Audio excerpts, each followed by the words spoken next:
Be for Change est au cœur de la REF 2025, la rencontre des entreprises de France organisée chaque année par le MEDEF. Et alors on est pour la première fois dans ce cadre génial, mythique, prestigieux de Roland-Garros. Le central est juste là, on est dans les allées et c'est une nouvelle émission que je vous propose qui va voilà, être à l'antenne 2 fois par mois sur Be for Change, Smart Trends, un zoom sur les grandes tendances du moment, un grand thème lié à l'actualité. Ça pourrait être des salons par exemple, des salons internationaux, agriculture, automobile, immobilier, bref, je ne vais pas vous faire toute la liste, mais ça fera vraiment la structure de Smart Trends. Et puisqu'on est au cœur de cet événement organisé par le MEDEF, c'est l'état d'esprit des chefs d'entreprise français qui est au cœur de cette première interview avec Marie-Sophie Gauqui. Bonjour. Bonjour Thomas Hugues. Bienvenue, ravi de vous accueillir. Vous êtes directrice générale du MEDEF Paris. Déjà une question très générale sur ce rendez-vous, cette REF, ce rendez-vous annuel. Qu'est-ce que ça représente pour les chefs d'entreprise en général et pour les chefs d'entreprise parisiens en particulier? Alors ce que nous disent les adhérents du MEDEF Paris, c'est que c'est vraiment un moment clé en fait de l'année pour eux. Oui. Après le break de l'été, ils se retrouvent d'abord entre eux. D'accord, ils sont ravis de se retrouver presque entre copains. C'est la rentrée des classes, vous voyez un peu. Oui, je vois très bien. Alors on partage ce qu'on a fait l'été, mais surtout après ils disent ils viennent sentir le pouls de la rentrée économique, et donc entre eux ils se parlent et ils ont souvent aussi des idées de rentrée. Voilà ce qu'ils nous disent. Et puis c'est aussi la rentrée politique, et là singulièrement cette année, Oui, on va en quelle parler. rentrée politique. On va en parler évidemment de ce coup de tonnerre, de la possible chute du gouvernement Bayrou avec l'effet domino sur le budget. Il y a là 10 000 visiteurs attendus, 500 journalistes, plus de 120 intervenants.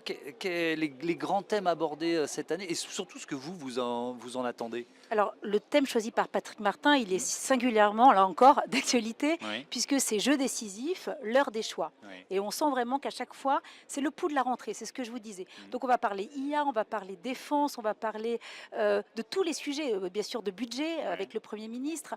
Et donc, ça va être vraiment tous les sujets qui concernent les entreprises en cette rentrée, qui vont être traités pendant ces 2 jours. Ouais. Avec quand même ce lien entre l'économie et la politique, ça va structurer quand même pas mal notre interview parce que le MEDEF annonce à l'occasion de cette REF la création de l'Institut du monde économique. Déjà, vous allez nous expliquer de quoi il s'agit et puis ensuite on va peut-être comprendre le lien avec des échéances politiques, notamment les municipales. C'est quoi cet institut?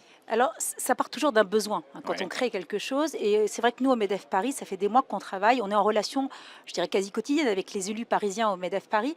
Et là, on s'est dit, on a ressenti le besoin d'apporter un peu de rationalité économique aux débats politiques qui vont avoir lieu là pendant les 6 mois à venir, puisque les municipales sont dans 6 mois maintenant.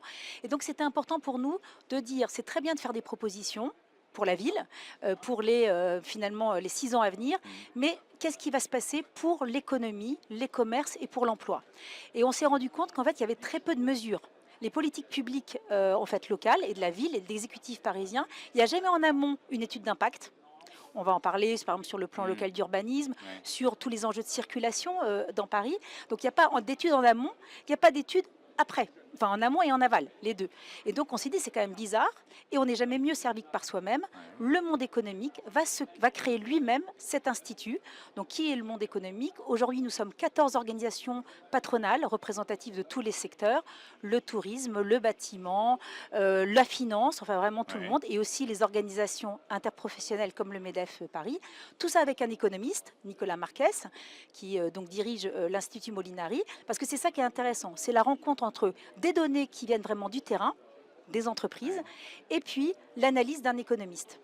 Ce sont des données qui sont publiques, accessibles. Ça veut dire que les candidats, restons sur les municipales, ils s'en emparent pas d'une certaine façon. Il y a une invisibilisation de ces enjeux et finalement, vous les représentez ici, des chefs d'entreprise, des entrepreneurs, des entrepreneuses? Alors ça me fait plaisir d'entendre ce mot-là parce que c'est nous qui l'avons lancé le premier. On a l'impression que les entreprises sont invisibles dans la ville.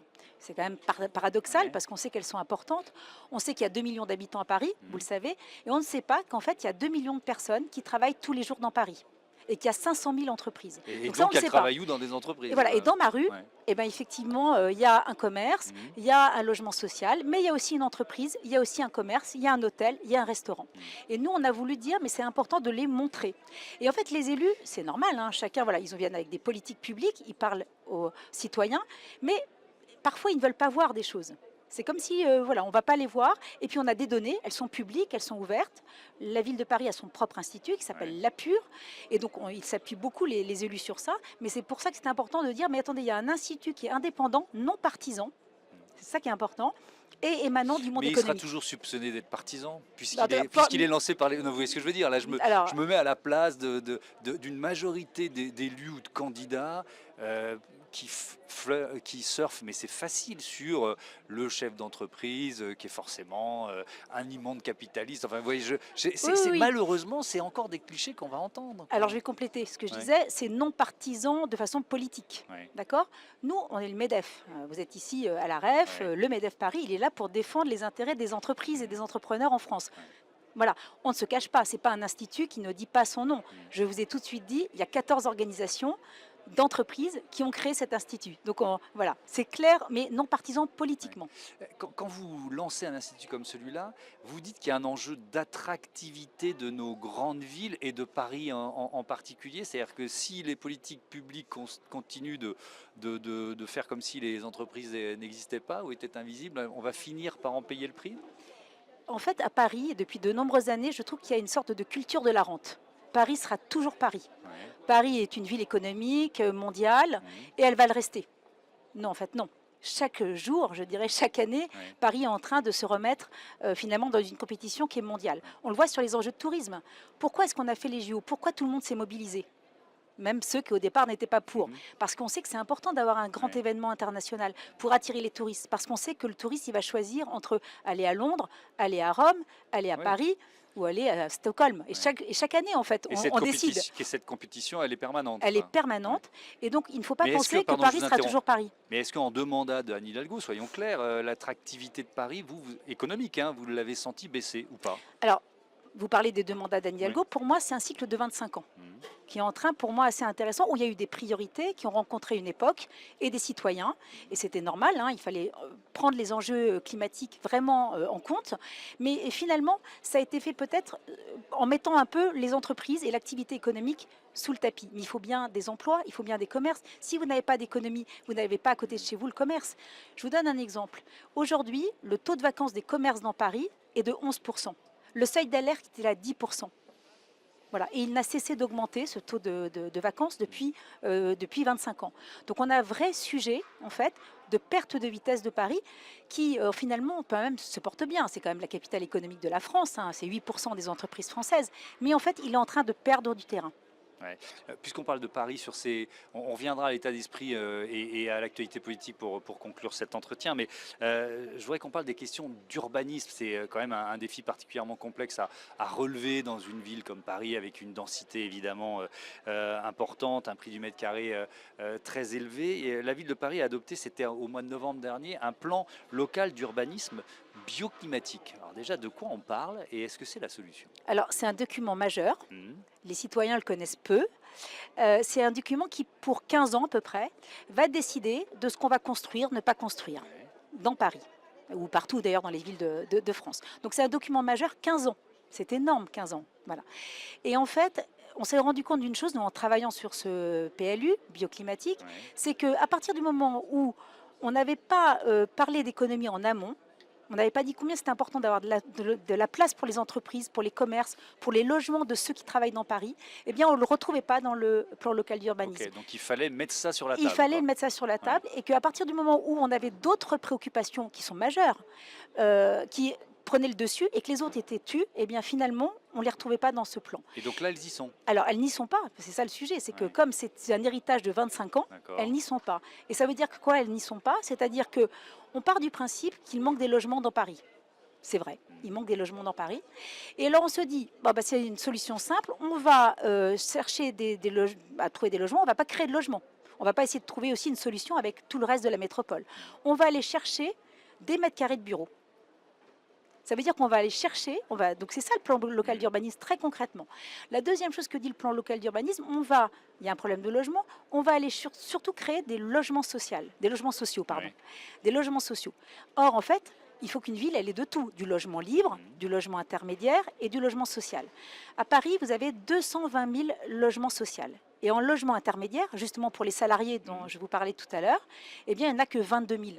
Donc vous voyez bien qu'il y a un sujet. Et bien pourtant, on choisit, c'est important, il faut continuer à faire du logement social, hein, mais c'est une question de proportion. Et là, on a vraiment Donc il oublié faut ce aussi logement trouver intermédiaire. le moyen de fidéliser, enfin, de permettre aux salariés qui sont dans cette situation intermédiaire, qui ne bénéficient pas du logement social, de quand même pouvoir se loger à Paris. Et vous dites Exactement, aujourd'hui, on n'y est pas. on n'y est pas. Bon, ok. Allez, il nous reste 3 minutes et je voudrais quand même qu'on parle de ce coup de tonnerre politique.